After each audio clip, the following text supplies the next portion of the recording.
Et oui, c'est moi, je suis dans un Mirage 2000 et je vais vous parler d'une série qui me tient particulièrement à cœur puisqu'il s'agit de la série Bug Danny.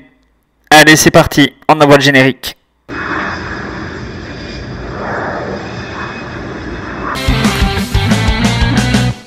Bonjour et bienvenue dans les comics de Fred, je suis ravi de vous retrouver pour cette nouvelle vidéo.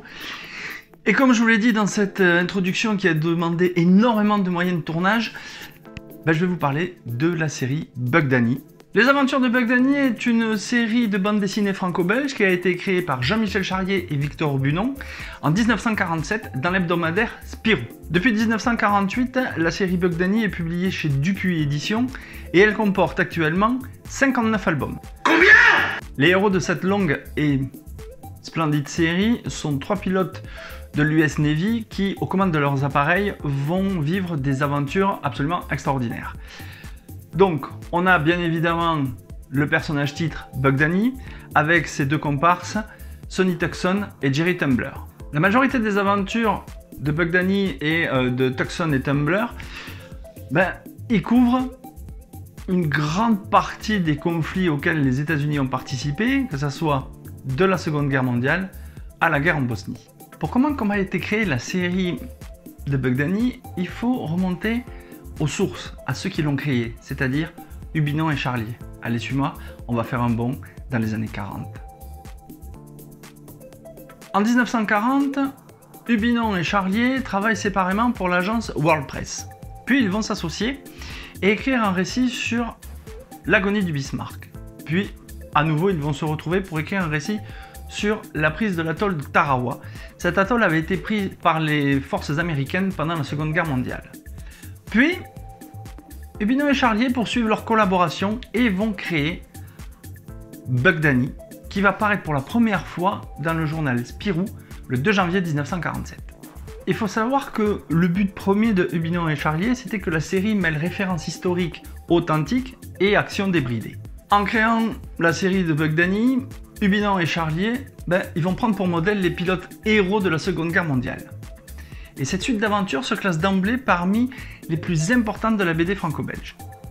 Outre le fait que Hubinon et Charlier s'inspirent de pilotes américains pendant la Seconde Guerre mondiale, ils vont prendre aussi leurs propres expériences puisqu'ils étaient, quand ils étaient plus jeunes, pilotes dans une compagnie aérienne en Belgique qui s'appelait la Sabena. Et de ce fait, ça donne à la série une véracité technique qui est fortement appréciée encore maintenant pour les nouveaux albums.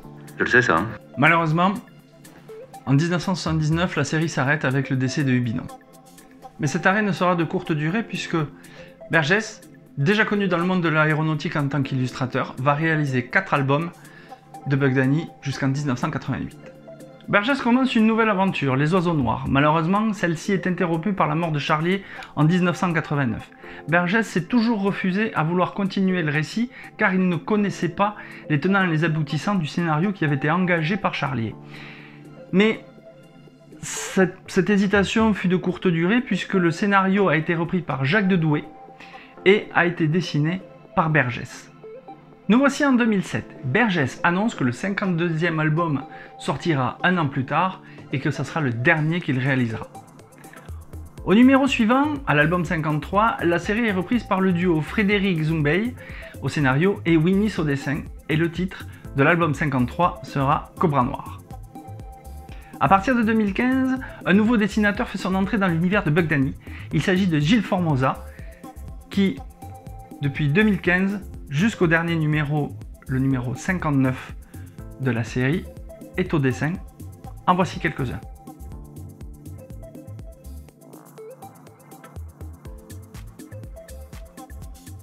Oui, je sais ce que tu vas dire. Hein. Où qui sont les personnages? Où qui sont? Quand est-ce qu'il va nous expliquer quels traits ont les personnages? Quel est leur caractère? Quelle est leur personnalité? Hein? Où qui sont les personnages? Non, je te rassure, cher abonné, les personnages ne sont pas là où vient de le dire le colonel Totman, bien évidemment. Hein, tu comprends bien que ça ne rentre pas. Hein, c'est pas possible.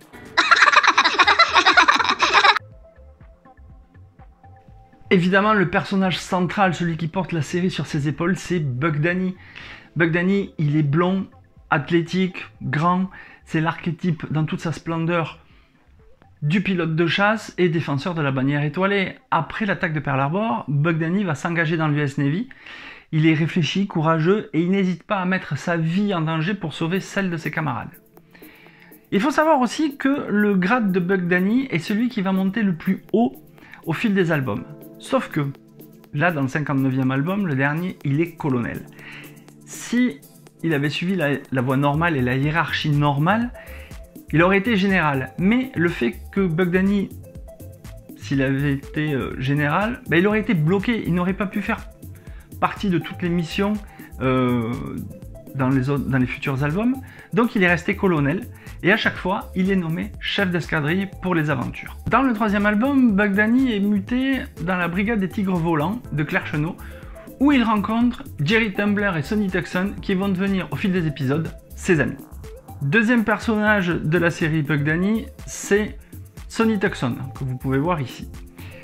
Sonny Tucson, il est représenté comme un faire-valoir divertissant. Il est, à partir du 24e album, il se retrouve affublé de conquêtes féminines absolument improbables. Mais au-delà du fait qu'il soit souvent moqué et raillé par Buck et Jerry Tumbler, on s'aperçoit au fil des albums que c'est un pilote hors pair. Quant au 3e larron de la série Bugdani, Jerry Tumbler, que vous pouvez voir ici, lui c'est le méfiant de la bande. Il est drôle, il est très observateur, il a beaucoup d'humour envers Sonny Tucson, mais on s'aperçoit qu'il est considéré comme le double, version brun, de Bugdani. Qui dit héros d'envergure, dit un vilain, un ennemi à hauteur du héros. Et cet ennemi, c'est sa meilleure ennemie, c'est Lady X. Chouing, chouing, chapiteau. Lady X est l'ennemi juré de Bugdani et elle n'apparaît que dans les conversations des pilotes que l'on trouve dans l'album Menace au Nord. Elle fera son apparition physiquement dans l'album numéro 17 qui s'intitule Bugdani contre Lady X. D'après Charlier, Lady X était inspirée du personnage authentique de Hannah Reitsch, qui était une as de l'aviation allemande. L'aviation allemande. Lady X a la rancœur tenace. Elle veut la mort de Bugdani et elle s'accroche. C'est une trompe-la-mort puisqu'à chaque fois, on la croit disparue, portée disparue ou morte, et on s'aperçoit qu'elle revient de façon récurrente dans les albums. Au fil de ces derniers, la psychologie de son personnage évolue et on la sent mélangée entre la haine et l'attirance vers Buck. Maintenant qu'on a parlé des personnages principaux, on va s'attarder, pour cette dernière partie, au réalisme de la série. C'est vrai que la série Bugdani, elle s'est toujours caractérisée par un réalisme extrême, tant au niveau des avions que des bases, des porte-avions, tout ceci a été décrit de manière très précise, très étudiée, et on a pu voir aussi des innovations au fil des albums, comme les avions à décollage vertical, les avions furtifs, les bases militaires, les équipements, les tenues, même si parfois, pour les puristes, il y a quelques petits défauts. En tant que lecteur et en tant que fan de la série Bugdani, moi je trouve que c'est fait avec talent, que c'est fait avec minutie, et ça nous transporte dans un autre univers de ce que on a ou de ce que j'ai l'habitude de lire, et je dois dire que c'est plutôt agréable de voir à quel point les dessins sont précis.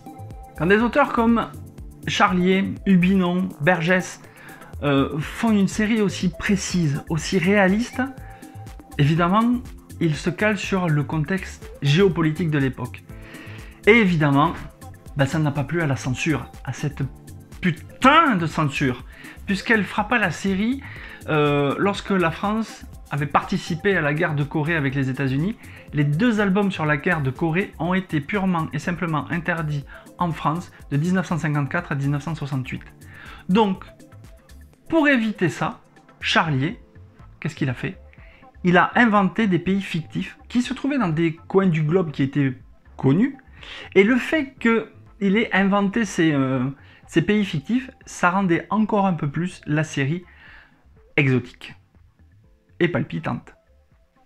Il faut que je vous dise, la série Bugdani Donc elle est éditée chez Dupuis, comme je vous l'ai dit, et elle est sortie sous forme d'intégrale. Il y en a 14 comme celle-ci, qui reprennent tous les albums précédents, et voici l'avant-dernier album, le numéro 59, puisque le numéro 60 sortira en 2023.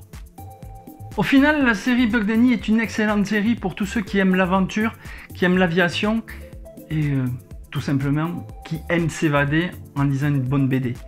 Et Bug Danny, il remplit tous les critères, et franchement, c'est une excellente série, et je vous conseille vivement soit de les emprunter, soit de les trouver en occasion, parce que vous allez vraiment kiffer, mais vraiment kiffer l'univers de Bug Danny.